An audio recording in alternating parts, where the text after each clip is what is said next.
Mari kita masuk zon pemahaman, iaitu Yulijie.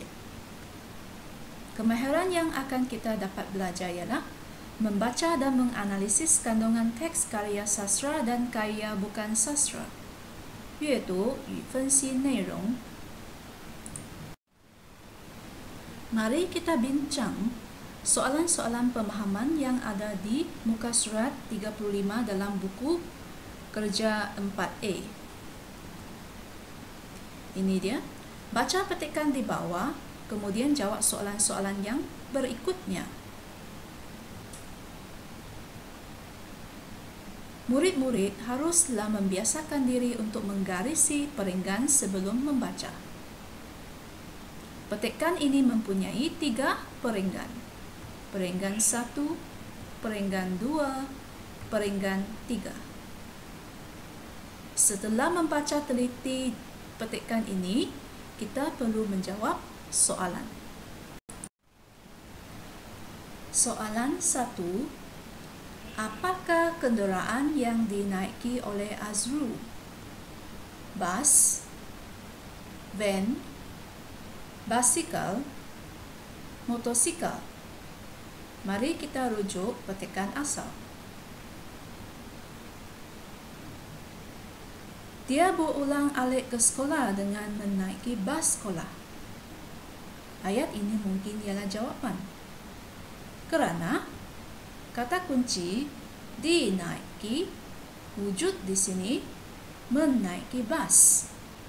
Dia berulang-alik ke sekolah dengan menaiki bas. Bas sekolah. Kenderaan yang dinaiki oleh Azrul ialah bas. Soalan 2. Di manakah Azrul menunggu kenderaan untuk ke sekolah? Menunggu kenderaan maksudnya menunggu bas. Di mana tempat dia menaiki bas? Hadapan rumah, belakang rumah, pondok bas, tepi jalan. Di dalam petikan asal, ini mungkin jawapannya. Sewaktu bas tiba di hadapan rumahnya, Azrul akan menaiki bas apabila bas betul-betul berhenti.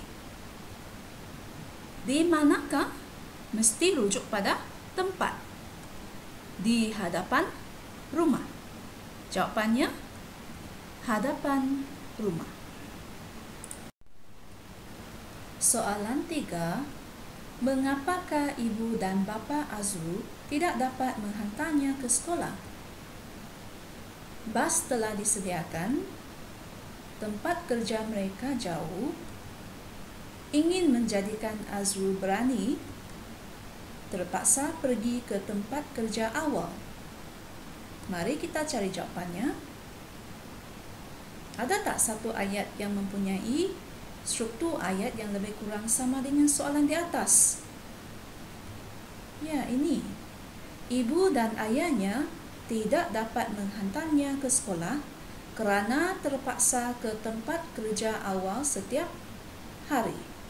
Soalan mengapakah mesti dijawab dengan kerana.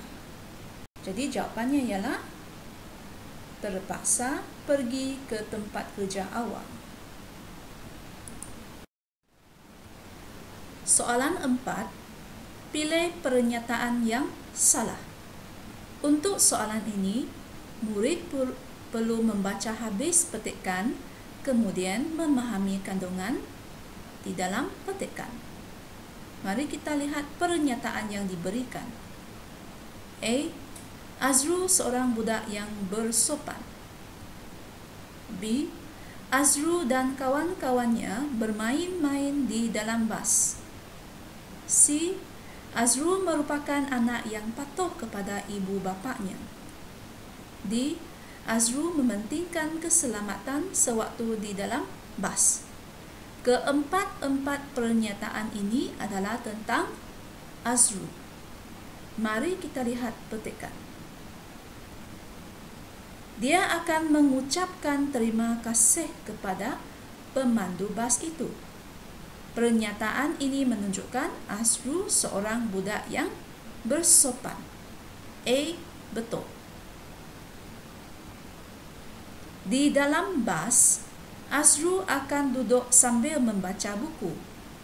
Pemandu bas juga akan menegur sekiranya ada kawan-kawannya yang bermain-main di dalam bas.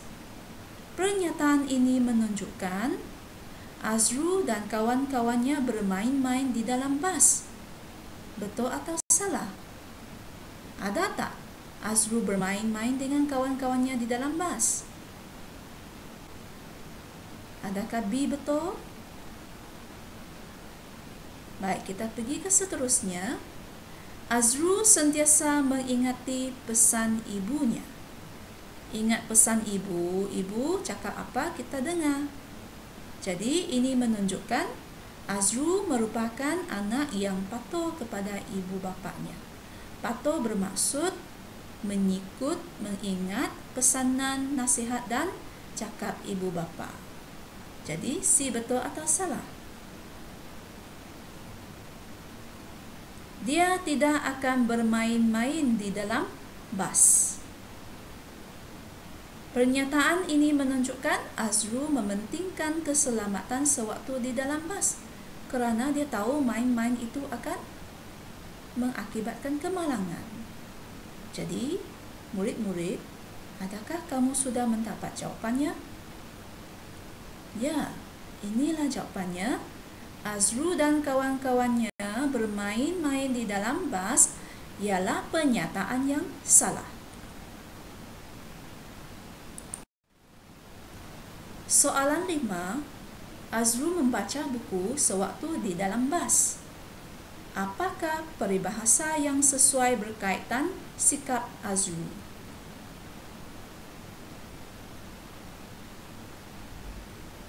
Baik, kita perlu fokus pada membaca buku sewaktu di dalam bas. Sikap Azrul yang membaca buku di dalam bas. Okey, pernyataan ini wujud di peringkat 2. Apakah sikap Azrul yang suka dan membaca buku di dalam bas? Simpulan bahasa yang sesuai untuk menyatakan sikap Azrul ialah rajin macam semut.